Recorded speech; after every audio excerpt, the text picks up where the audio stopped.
하루 일과 시작은 이렇습니다. 새벽 예배를 마치면 그 다음에 기도를 하고 그리고 당회실에 올라가서 약 2시간 정도 큐티합니다. 이거는 거의 일정합니다. 시간, 장소. 그리고 조용히 묵상하면서 성경을 보고 웃고 울고 참 재미있게 지나다가 그 시간을 보내면은 약 8시 정도가 되면 이제 초등학생 내지 중학생들이 학교에 등교하기 위해서 교회를 지나가요. 지나가는데 그때 유독 저에게 귀에 익숙한 소리가 나왔어요. 그게 뭐냐? 초등학교 약 6학년 남자아이가 지나가는 소리, 그리고 초등학교 약 3학년 여학생 아이가 지나가는데 이 아이들이 남매예요. 남매인데 이 아이들이 벌써 오면은 표시가 나요. 뭐가 표시가 나느냐? 교회 약 오기 전 약 100m 전방에서 서로 싸우면서 와요.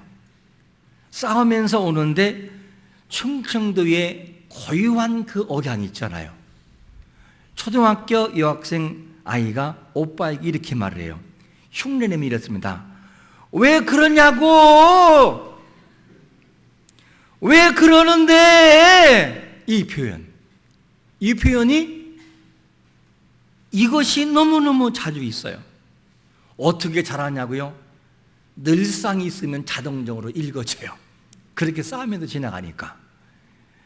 그래서 이렇게 서로가 안 좋게 학교를 등교하는데 이유가 뭐냐? 동생의 불만은 이거예요. 오빠의 퉁명스러운 표현, 그리고 심술을 부려요.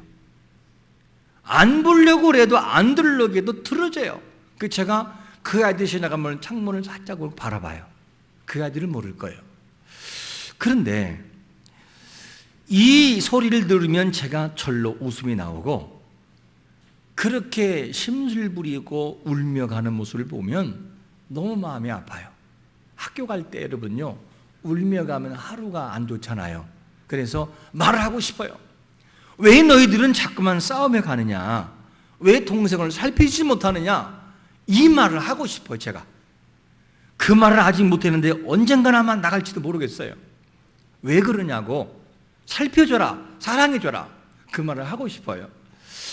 우리는 살아가면서 소중한 것들에 대한 감사, 그리고 정말 감사할 것에 대한 감사를 모르며 살아갈 때가 참 많아요. 여러분, 6.25 당시에 소중한 가족과 헤어진 다음에 몇십 년 만에 이산 가족이 서로가 상봉하면 가슴에 있는 엉어리는 눈물이 하염없이 흐르잖아요. 그런가 하면 6.25 때 아가 때 헤어진 그 헤어진의 아픔 때문에 정말 오랜만에 만난 6.25 이 이산 가족의 상봉이 있을 때 어머니는 벌써 90이 되어 있고, 아들은 아가했던 그 아이는 벌써 70이 다가와서 그 만나는 장면에서 엄마가 아이가 아니고 70 먹은 노인네죠. 사실은 이 아들을 안으면서 하는 말이 뭔지 알아요? 아가, 비비면서 아가, 우리 아가, 아가, 우리 아가. 왜? 아기 때 헤어졌으니까. 그런 사람이 벌써 70이 됐어요. 이것을 촬영한 기자가 눈물을 흘리기 시작을 해요. 왜? 너무 가슴이 아프니까. 아기 때 헤어진 그 사람이 벌써 70이 되어 있으니까. 이것이 이 아픔이죠. 우리는 평소에 가족에 대한 그 사랑, 고마움, 부부에 대한 고마움, 가정에 대한 고마움, 그리고 자녀에 대한 고마움, 부모에 대한 고마움, 그리고 구역에 대한 고마움, 교회에 대한 고마움, 그리고 믿음의 공동체에 대한 이 고마움을 너무 모르고 살아갈 때가 많아요. 여러분, 하고 싶어도 못할 때가 와요. 그때가 다가옵니다.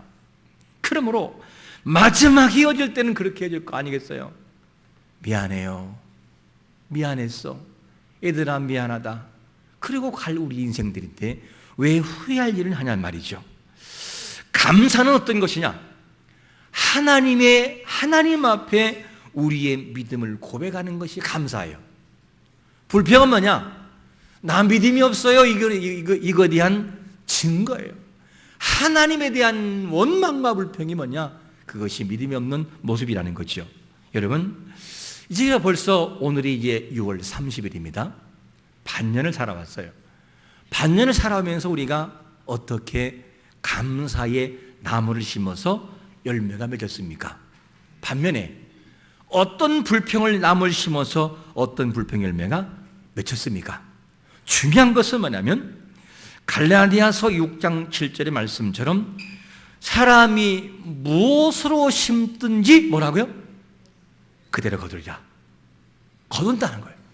내가 감사로 심으면 감사가 추수가 되고, 원망과 불평을 심으면 반드시 원망과 불평의 모습이 나온다는 거예요. 하나님은 만놀이, 즉 업신여김을 당하지 않는다는 거예요.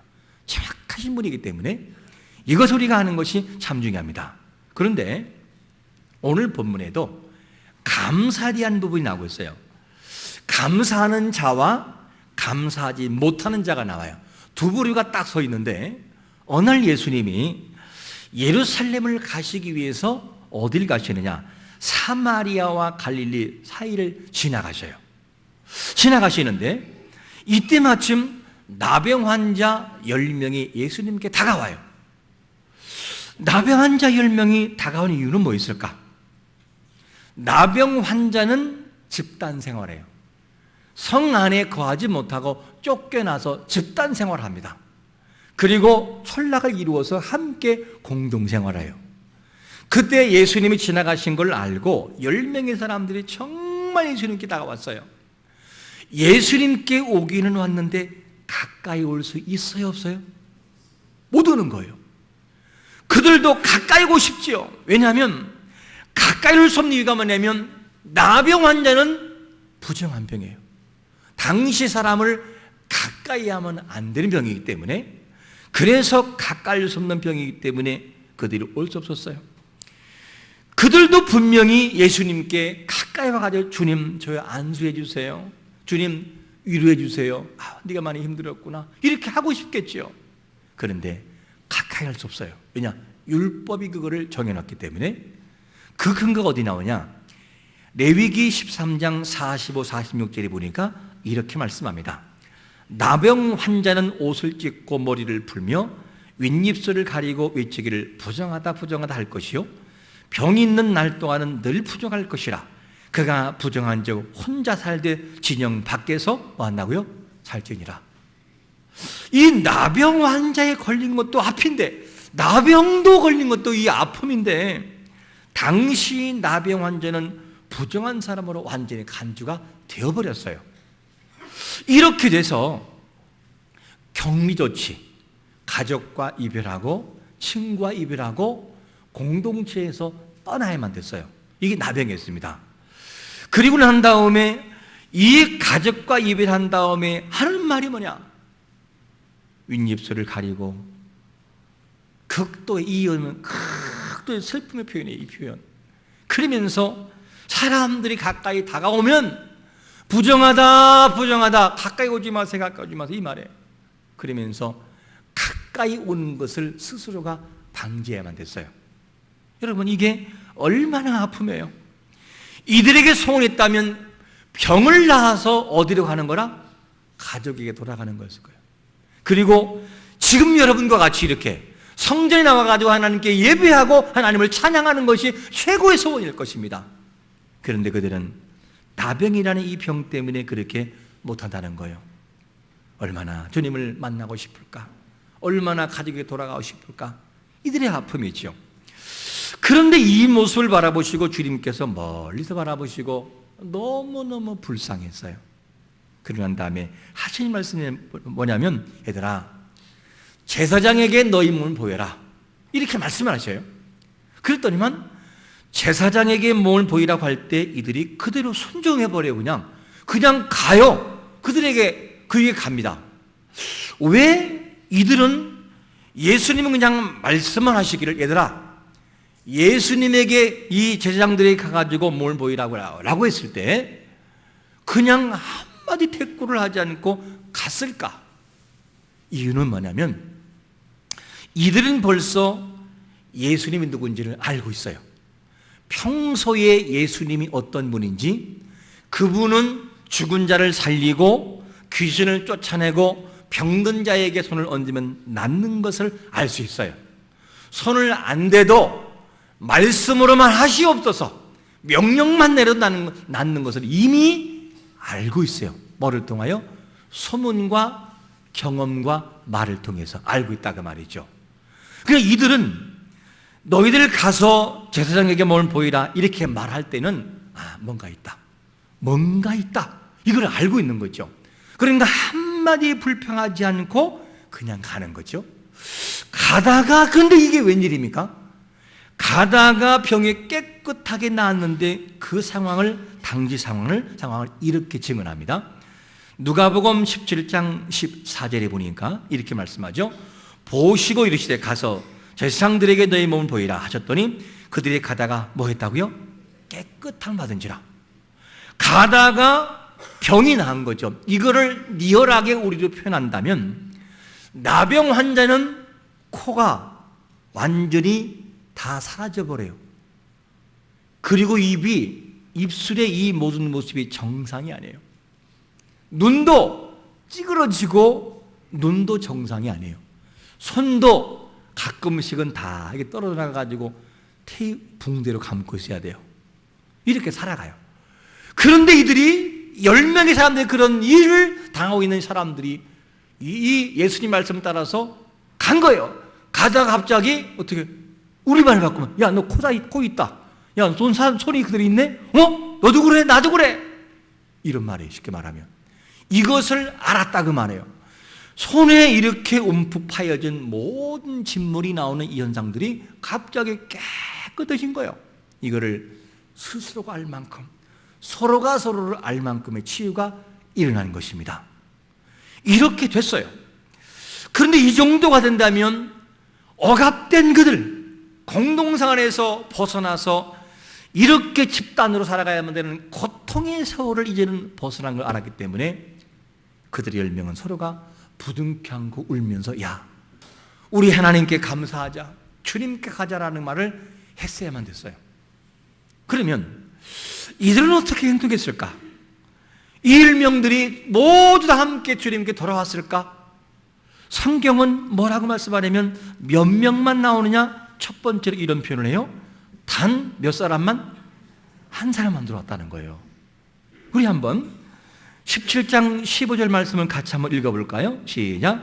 그 중에 한 사람이 자기가 나은 것을 보고 큰 소리로 하나님께 영광 돌리며 돌아와. 그 중에 몇 명만? 단 한 사람만 왔다는 거예요. 단 한 사람만 돌아와서 하나님께 영광을 돌렸어요. 여러분, 이 한 사람은 치유받은 것을 생각할 때 감사하지 않을 수가 없었어요. 저절로 감사가 나오고 너무너무 감격이 있었어요. 감사하지 않을 수 없는 것이 이 사람의 모습이었습니다. 여러분, 이 말씀을 우리로 가져올 때 가정에서 기쁜 일이 있고 즐거운 일이 있고, 그리고 가정에서 좋은 일이 생기고 자녀가 최고의 엘리트의 배우자를 만나가지고 결혼을 앞두고 있다면 무엇이 생각이 나십니까? 누가 생각납니까? 그리고 더 나가서 정말 그들이 취업을 잘하고 최고의 좋은 일이 생기면 어떻게 생각을 하십니까? 아마 그럴지 모르겠어요. 봐라, 내가 너 그때 그 학원 가라고 그랬었지. 너 학원 엄마 말 들으니까 얼마나 좋은 일이 많이 생기냐? 그럴지 몰라요. 그리고 보아라, 앞으로 엄마 말 들을래 안 들을래? 이렇게 말할지 몰라요. 좋은 일 있으면. 그때 여러분이 잊지 말 것은 뭐냐면, 오늘 본문에 나오는 이 나병 환자는 첫 번째 기억이 누구냐면 하나님 감사. 하나님 감사합니다. 하나님이 하셨습니다. 이 손과 이 코와 이 모든 하나님이 하셨습니다. 하나님 영광 돌립니다. 그러면서 저절로 하나님을 향해 손이 올라갔다고 말해요. 이것이 한 사람의 나병 환자의 모습이었습니다. 그도 가족에게 돌아가고 싶지요. 근데 가족보다 더 앞선 감사가 누구냐? 하나님이었어요. 하나님, 주여 감사합니다, 감사합니다. 이것이 한 사람의 고백이었어요. 그러니까 그의 모든 발걸음을 가족이 아닌 주님께로 돌이킬 수밖에 없었어요. 근데 신기한 것은 뭐냐면 이 한 사람이 누구냐는 거예요. 한 사람이 나병 환자 이 한 사람이 누구냐면 성경은 누가복음 17장 16절은 우리에게 증언하기를 이렇게 말씀하죠. 예수의 발 아래에 엎드려 감사하니 그는 누구라고요? 사마리아 사람이라. 사마리아 사람, 왜 하나님은 사마리아 사람을 등장시킬까? 그러면 이 사마리아 사람은 누구냐는 거죠. 사마리아 사람은 어떻게 살아가고 어떻게 종교적으로 살아가고 어떻게 사람들에게 무시당하고 어떤 아픔을 지었는가를 봐야 됩니다. 사마리아 사람들은 누구냐? 이 사마리아는 사실 이스라엘 영내 내에 한 부분 동네처럼 있는 지역이에요. 그런데 이 이스라엘이, 즉 북이스라엘이 주전 722년경에 아수르에게 패망합니다. 아수르에게 패망하면서 이 본국에 있는 이스라엘 사람들을 끌고 갔어요, 종으로. 그리고 그 중에 특별히 사마리아 지역에 누구를 채우느냐? 이방인 아수르 사람들을 채우는 거예요, 거기다가. 그러니까 이스라엘 전체 영역 속에 특별히 이 사마리아 지역에는 누가 살아가느냐? 두 혈통이 살아가요. 이스라엘은 단일 혈통 하나, 오직 유대인이었거든요. 근데 이 사마리아 지역에는 아수르 사람 그리고 이방인들이 들어와서 함께 공존하며 살아가요. 사람이 살다 보니까 나중에는 서로가 결혼하고 서로 사랑하고 나중에는 순환 혈통이 완전히 섞여져 버려요. 그리고 누가 나오느냐? 혼혈아가 나오는 거예요. 이방인 사람과 유대인이 함께 합쳐져 가지고 혼혈아가 나와요. 종교, 하나님을 믿는 종교도 있지만 이방인의 종교가 판을 쳐요. 이런 것이 있다 보니까 혈통을 중시 여기는 유대민족은 뭐를 생각하느냐? 너희들은 이스라엘 사람도 아니고 유대인도 아니야, 이렇게 완전히 판정해버려요. 이래서 그들을 무시하고 업신여기고 어떻게 유대인으로서 이방인과 결혼하느냐 이러면서 늘 무시하고 살아가요. 그 다음부터 말하지 않는 울타리가 딱 쳐져요. 사마리아 지역은 지나가지도 않아요. 사마리아 지역은 돌아가 버려요. 이 정도였어요. 이 정도가 되다 보니까 이 모든 사마리아 사람들의 마음에 상처가 있어요. 예루살렘 성전 들어가지 못해요. 오직 하면 이방인의 뜰이 따로 있을까? 이방인의 뜰이. 이것이 뭐냐면 그들의 아픔이었어요. 이 아픔을 지나가는데 이 아픔은, 이 모든 고통은 오랜 세월 동안 쌓이고 모든 아픔이 계속 있는 것이 누구냐? 사마리아 사람들이에요. 그래서 사마리아 사람들을 무시하고 스스로가 바라볼 때도 유대인들에 대해서 경멸합니다. 수가성 여인이 물을 길러 왔을 때 예수님이 오셔요. 나에게 물을 달라. 그때 수가성 여인이 뭐라 하죠? 어찌 당신은 유대인으로서 사마리아인 나에게 물을 달라 하십니까? 그런 일이 없거든요. 이 내용만 바라봐도 유대인과 사마리아인은 너무나 앙금이 있어요. 그런데 중요한 것은 뭐냐면 이 사마리아 사람이 치유해준 사람이 누구냐? 육신으로 바라보면 누구죠? 예수님인데 예수님이 누구예요? 유대인이란 말이에요. 그러면 이 사마리아 사람의 입장에서 감사하지 않을 수 있어요. 왜? 그건 고마우나 내가 그동안 유대인에게 당한 서름을 생각하면 이건 아니야. 갈 수 없어. 그냥 마음으로만 감사해야지. 이게 끝날 수 있어요. 그런데 이 사마리아 사람, 탄한 사람 사마리안, 아픔과 고통인 사마리아의 가슴 속에는 무엇이 있느냐? 이러면 안 되지. 감사해야지. 그러면서 감사가 나와요. 왜 감사했을까? 그의 마음속에는 깨달음의 감사가 있었어요. 깨달음. 사람은 깨달아야 감사가 나고 깨달아야 감격이고 깨달아야 사람이 변화가 와요. 그래서 그걸 뭐라 하느냐? 철든다 이렇게 말하는 거예요. 깨닫지 않으면, 깨달음이 없으면 그가 나이가 먹어도 늘 그 모습을 하고 있어요. 깨달음이 얼만큼 중요하냐면 한 가지 예를 들어 볼게요. 어느 교회에, 대형 교회에 어느 집사님이 이제는 신앙생활을 열심히 하고 있었습니다. 그런데 열심히 하고 있는데 연말이 되면 이제 목사님들이 뭐를 하죠? 직분자 임명을 하고 구역장 인도자를 쭉 임명을 합니다. 근데 이 임명하는데 그 중에 자기 이름이 들은 거예요. 자기 이름이. 홍길동하고 구역장을 세워놓은 거죠. 이 구역장을 세움받은 다음에 이분의 눈에서는 눈물이 흘려요. 눈물이 나와요. 왜 눈물이냐? 그분의 말을 들어보니 이런 거죠. 나는 배운 것도 없는 사람인데 어떻게 이 큰 교회에 나를 구역장을 세울까? 그리고 나는 정말로 못난 것이 많고 왜 나 같은 사람을 구역장을 세웠을까? 이걸 생각하면서 가만히 생각해 보니 자기를 위해 기도했던 아버지, 어머니가 생각이 나는 거예요. 나의 이 모든 열매는 내가 만든 것이 아니라 부모님이 만들어 놓은 내가 따먹는 열매다. 이걸 생각하니까 눈물이 나와서 견딜 수 없어요. 그리고 너무너무나 감사해요. 어떻게 나 같은 사람이 구역장을 세웠을까? 왜 나 같은 사람을 구역장을 세웠을까? 이것이 뭐냐? 깨달은 감사예요. 그런가 하면 오늘날 우리의 삶은 돌아오면 어떻지요? 연말에 구역장을 임명합니다. 그럼 뭐라고 하지 우리는? 왜 나를 구역장 세웠대? 내 목사님은 전화할 거야. 집사님이 얘기했지? 이렇게 나오는 거죠. 그러면서 그 모습은 어떤 모습이냐면 깨달은 감사와 그렇지 않은 감사는 눈물의 차이가 있어요. 이게 뭐냐?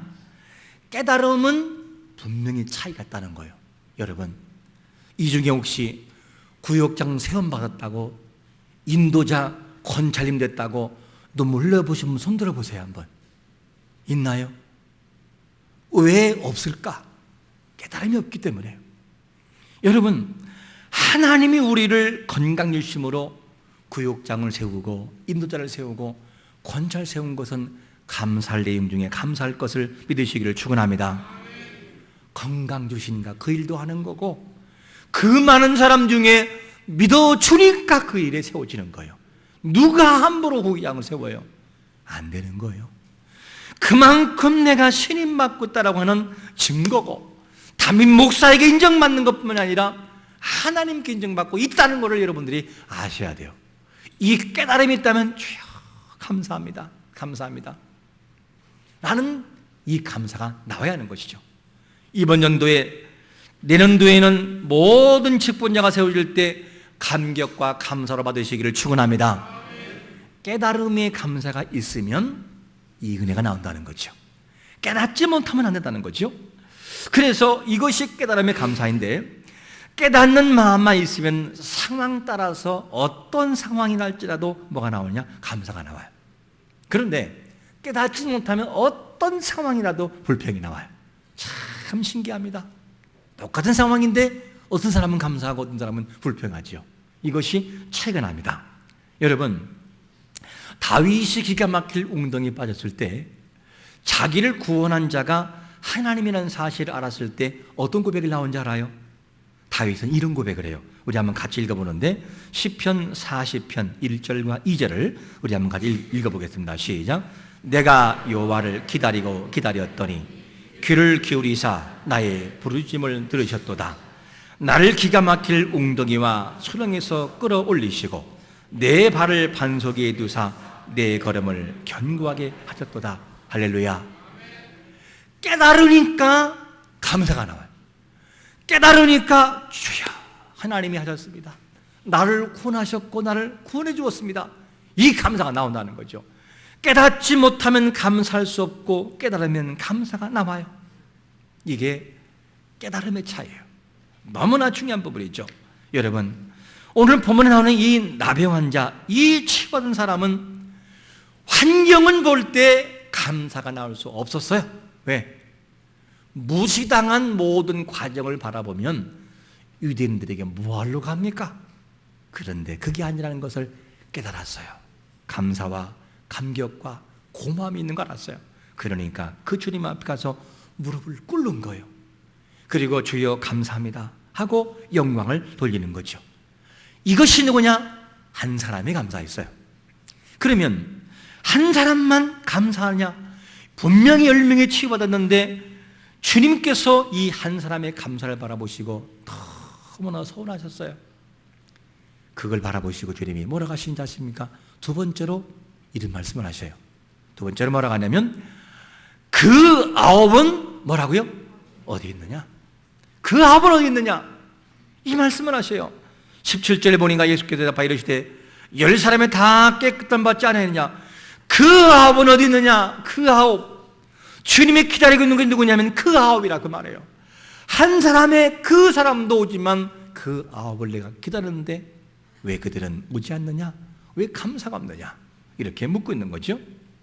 우리는 이 말씀을 잘 귀담아 들어야 됩니다. 나머지 유대인들은 어디 있느냐? 그러면 이런 보세요. 유대인들이 정말 은혜를 받았을까? 사마리아인이 받았을까? 사실을 따지고 보면 유대인들이 훨씬 감사해야 돼요. 왜 그런지 아십니까? 유대인들은 유대인이기 때문에 그동안 누린 것이 너무나 많았어요. 성전에 마음껏 들어가고 하나님을 찬양하고 유대인들이기 때문에 하나님께 받은 은혜가 너무나 많았어요. 사마리아인이기 때문에 손해본 것이 너무나 많았어요. 예를 들어서 유대인들은 누구냐? 천억을 빚진 자, 천억을 가진 이 재력가가 사업하다가 쫄딱 망했어요.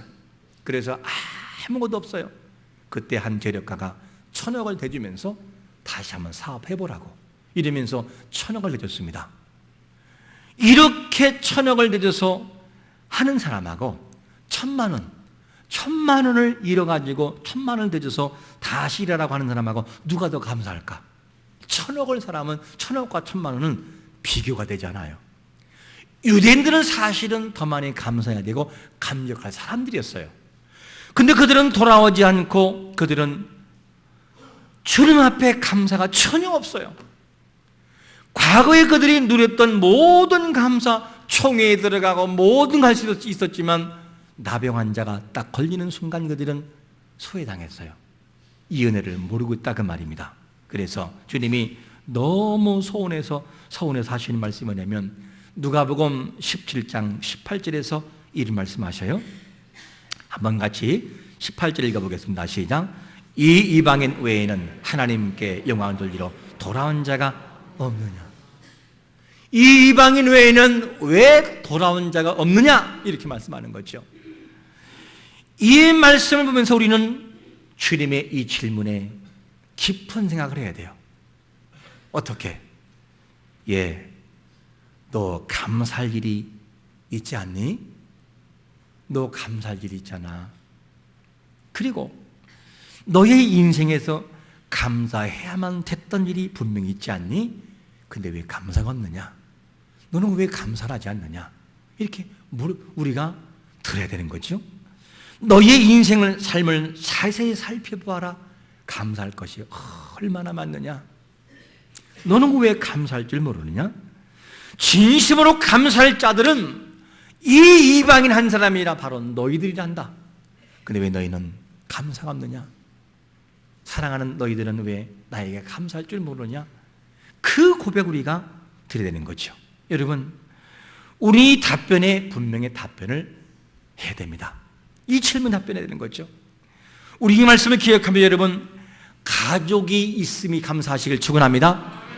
그리고 사랑하는 사람이 내 곁에 있음을 감사하셔야 됩니다. 그리고 마음을 놓고 아버지라고 부르면서 그리고 마음껏 찬양하며 예배할 수 있는 성전이 있음을 감사하시길 바랍니다. 얼마나 감사해요.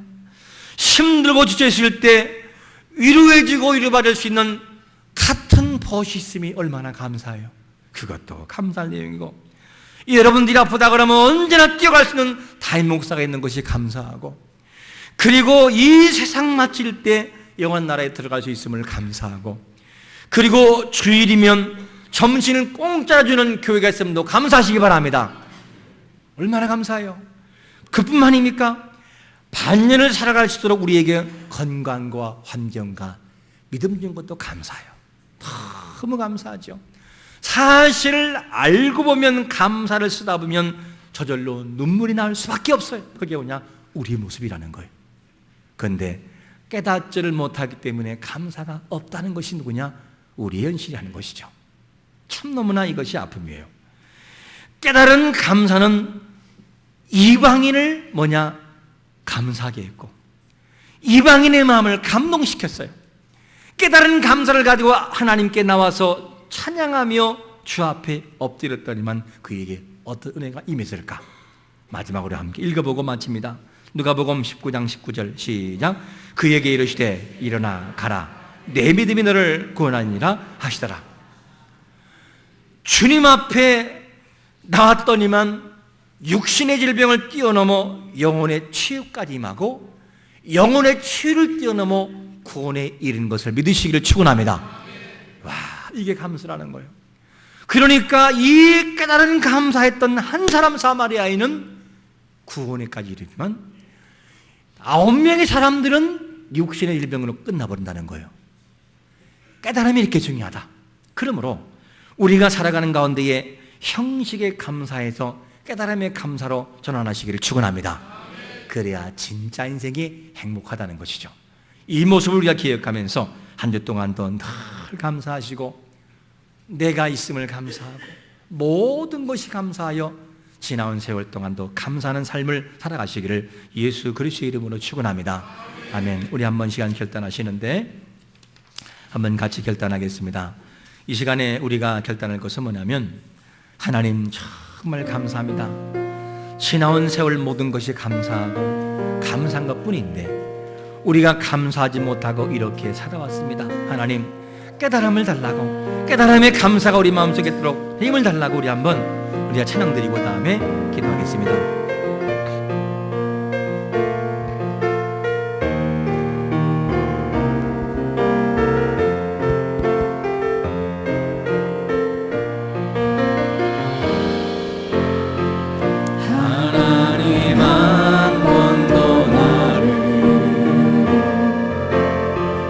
실망시킨 적 없으시고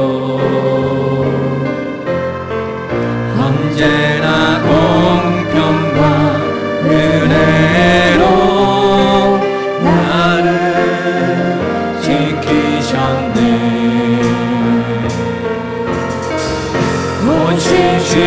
신실하신 주, 신실하신 주, 내 너를 떠나지도 않으리라. 내 너를 버리지도 않으리라. 약속하셨던 주님, 그 약속을 지키사 이후로도 영원토록 날 지키시리라 확신하네. 지나온 모든 세월들 돌아보아도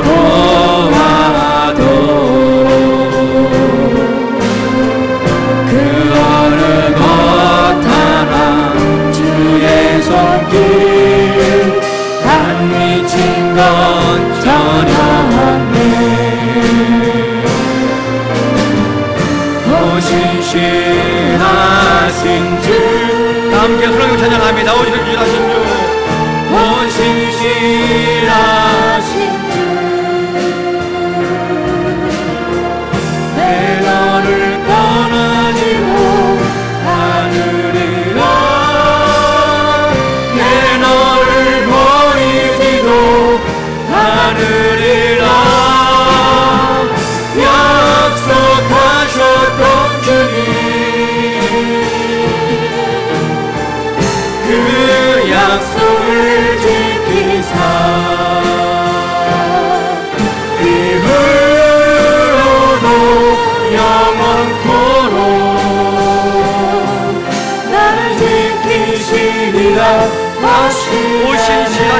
감사합니다. 오 신실하신 주 고백하는 마음으로 오 신실하신 주 오 신실하신 주 내 너를 떠나지도 않으리라 내 너를 버리지도 않으리라 약속하셨던 주님 그 약속을 지키사 이후로도 영원토록 나를 지키시리라 확신하네. 우리 한번 동성로 주여 한번 외쳐 기도하겠습니다. 주여 아버지 하나님 감사합니다. 우리가 하나님은 살아온 삶이 너무나 감사한데 주여 소중한 것을 감사하지 못하고 살아왔음을 고백합니다. 주여 늘 감사하긴 합니다. 늘 감사와 감격이 우리 마음속에 임하도록 인도와주심을 통하여 인생의 삶이 행복하게 원하고 하나님을 찬양함이 가득하도록 은혜를 베풀어 주시곤 합니다. 주여 정말 감사가 넘쳐나게 합니다. 더 많은 감사와 감격이 마음껏 넘치고 넘도록 은혜를 베푸시고 이름 도와주옵소서. 하나님 앞에 흔들리곤 합니다. 더 많은 감사와 감격이 함께하여 하나님을 찬양하는 역사가 마음껏 임하도록 은혜를 베풀어 주옵소서. 이 모든 감사가 모이고 살아간 삶이 감격이 되게 하시고 모든 감격된 생애를 살아가도록 은혜를 베풀어 주옵소서.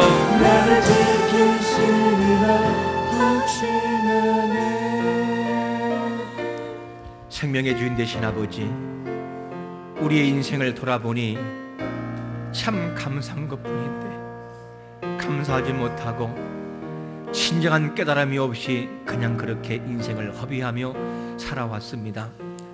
분명히 감사가 나와야 함에도 불구하고 감사가 나오지 못하고 10명의 유대인들처럼 떠나가 버리는 그런 삶을 살았습니다. 단 사람은 사마리아 사람, 그가 고통과 품과 고통이 있었지만 그는 깨달았기 때문에 주 앞에 돌아와 감사성을 보았사오니 아버지, 우리 마음속에 깨달음을 허락하여 주옵소서.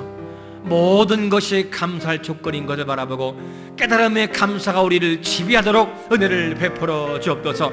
감사가 회복되게 만들어 주옵소서. 더 많은 감사가 회복되게 하여 주옵소서.